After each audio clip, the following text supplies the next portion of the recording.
Maybe you have a really great idea or a crazy idea that you just can't get out of your head.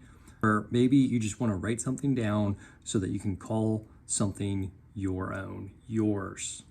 If this is you, keep watching because you probably are a good candidate for writing a novel. So firstly, all those things that I just mentioned right there are things that center around you as a person, as a potential author. Okay. This video isn't going to talk about making, money and becoming famous. Those might kind of be ancillary, auxiliary things that might, maybe kind of sort of happen if you write a book. But the stuff I really want to hone in on are the things that this can do for you. Because writing a book is very, very hard. It's very hard, but it is so rewarding on so many different levels. So firstly, we should probably just lay a foundation of the definition of a novel. And it's pretty basic. You can pull it up on any kind of Google search or anything like that. I pulled it up on Britannica, and they define it as an invented prose narrative of considerable length and certain complexity that deals imaginatively with human experience, usually through a connected sequence of events involving a group of persons in a specific setting. That's a very long-winded way of just saying it's a work of fiction. It is a genre of fiction. And they even say it right there that it is long. So typically novels are something that are in the order of roughly 40,000 or more so of words. They can all go all the way up to, of course, several 100,000 if you're, reading epic fantasy or something like that. And then the lower, not lower, but kind of the less worded works, Great Gatsby, Fahrenheit 9/11. Those are, novels also in the kind of shorter range and around the 40 to 50,000 range. So when you get below 40,000, that's generally where you start getting into novella territory, and lower than that, and around the 20 or so thousand words is where you get into more like a short story, and then you go down into flash fiction, and then micro fiction, and then tweets. Tweets is a fact of life. It's a thing.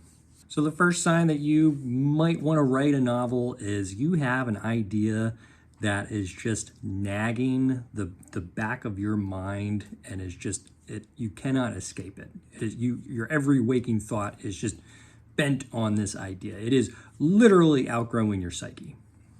If that's the case, I really recommend that you actually either start carrying around a notebook or open up your notes app in your phone and start taking notes. Start taking copious notes of the thoughts that are in your head, because I guarantee you're going to forget the specifics, because you're going to know the general, you're going to know your idea at a concept kind of level.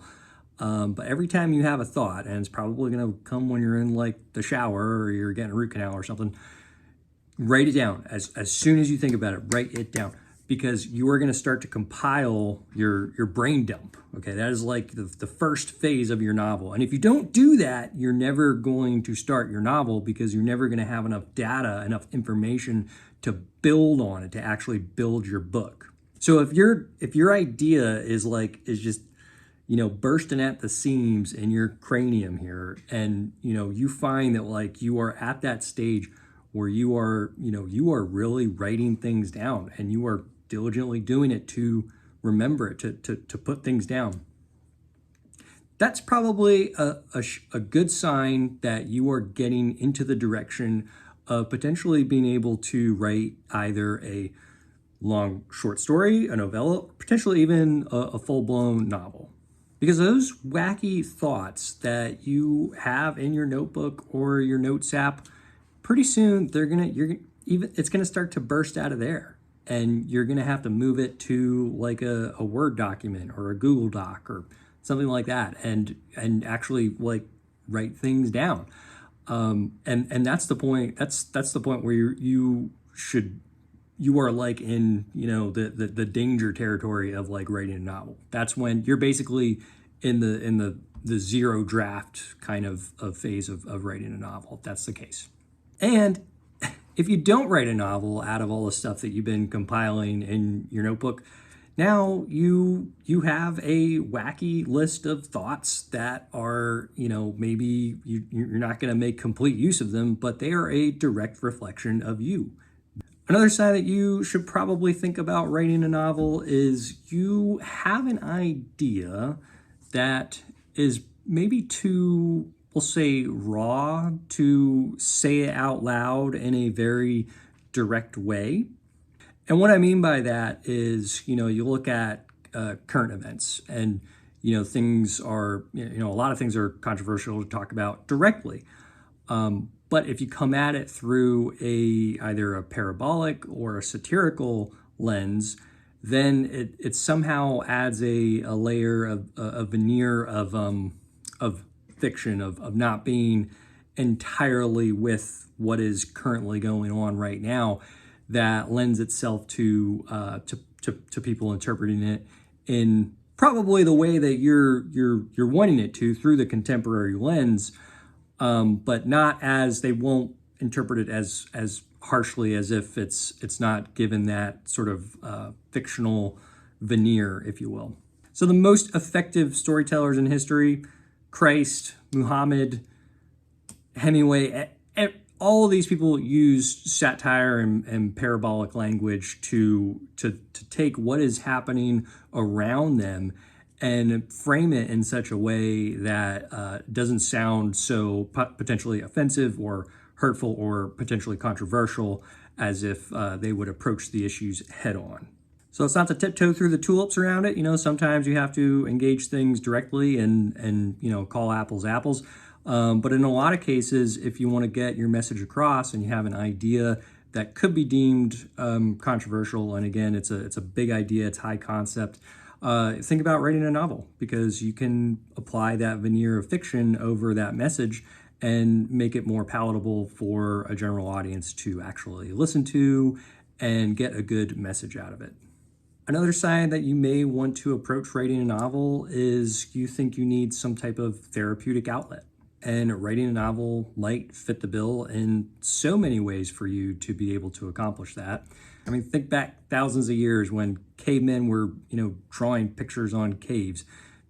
That was a outlet that, they used to express themselves. And they may not have understood it fully at the time, but it is a way to engage on a sort of higher level than what speaking is going to convey, either through art or through text.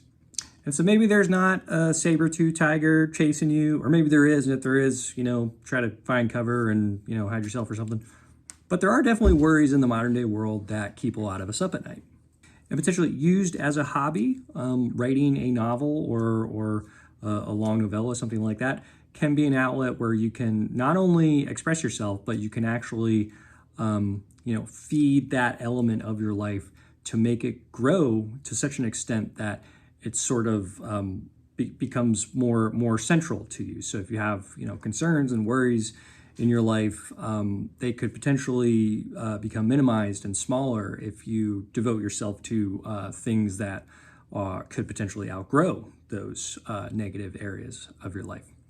So I found it very fulfilling to write my novel. It's definitely, I mean, it's an accomplishment to be sure, but it's also something that just helps me grow that area of life, sort of, feed that particular, wolf that I want to keep. That's like an old saying or something, right? Like feed the wolf that you want to. Like there's some kind. I'll put it in the chat or something. There's some kind of saying. And I have a job. I like my job. It's a day job, but it's very technical in nature. There's a lot of just number crunching and things like spreadsheets and things like that. So it doesn't necessarily afford me the sort of creative outlet that I think a lot of us are missing from our lives. Finally, the last reason why maybe you should write a novel is because maybe you just kind of feel like becoming a kid again. And what I mean by that is we all grew up, watching Star Wars or, Star Trek or are reading Harry Potter or, something like that, where, those fictional stories, that take place in, galaxies far, far away and, magical schools and things like that, they really transport you there to that place. And just imagine, the idea that you could have that same, not only that same impression on someone else, but being able to transport yourself there in the process of creating this world, where you are the one who is now creating that and living in it.